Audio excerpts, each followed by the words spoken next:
উঠানে নতুন সংবিধান সংস্কারের দাবিতে চট্টগ্রামের আকবর্ষা এলাকায় জাতীয় নাগরিক পার্টি এনসিপি অনুষ্ঠিত হল এক ব্যতিক্রমী উঠান বৈঠক। গেল শুক্রবার 19 সেপ্টেম্বর বিকেল 4টায় পূর্ব ফিরোজশাহ বড় মসজিদ গলির বিহারি কলোনি এলাকায় ভয়েস স্কুল ক্যাম্পে এই বৈঠকের আয়োজন করা হয়। আমার চাওয়া একটাই, যে বিহারিদেরকে কোনো ক্রমে অবহেলা না হোক, কোনো ক্রমে না। জেনিফা ক্যাম্পে দেখা যাচ্ছে 15 বছরের আওয়ামী লীগ ক্ষমতা সরকার একটা গ্রুপ এখানে গিয়ে ওদেরকে বাধ্য করে যে কোনোভাবে ওদেরকে দেখা যাচ্ছে বিভিন্ন নেশাগ্রস্ত জিনিসের সাথে লিপ্ত করে দিচ্ছে। আজকে কাদের দোষ? কাদের দোষ? বিহারির দোষ। সেই উঠান বৈঠকে অংশ নেন স্থানীয় বাসিন্দা, সামাজিক সংগঠনের প্রতিনিধি এবং রাজনৈতিক কর্মীরা। এই আয়োজনে উপস্থিত ছিলেন জাতীয় নাগরিক পার্টি চট্টগ্রাম মহানগরের যুগ্ম সমন্বয়কারী মীর সাহেব, আরিফ মঈনুদ্দিন সদস্য হিসেবে উপস্থিত ছিলেন এম.এ. আলী আশিক ও ইমদাদুল হক সহ আরও অনেকেই।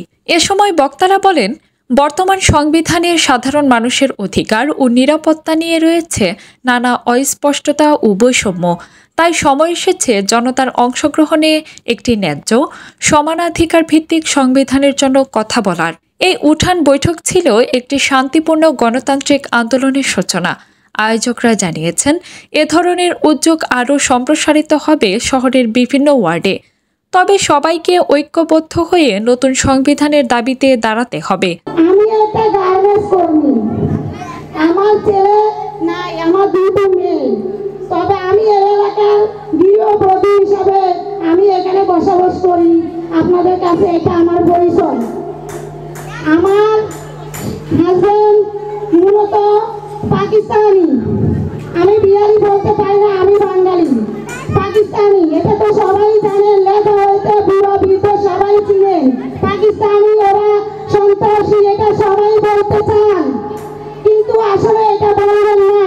এটা বলা আপনাদের পক্ষে অনেক মহাবরম ভুল হবে এবং অনেক লজ্জাজনক হবে। চট্টগ্রাম থেকে সোহেল আমিন, দিগন্ত টিভি।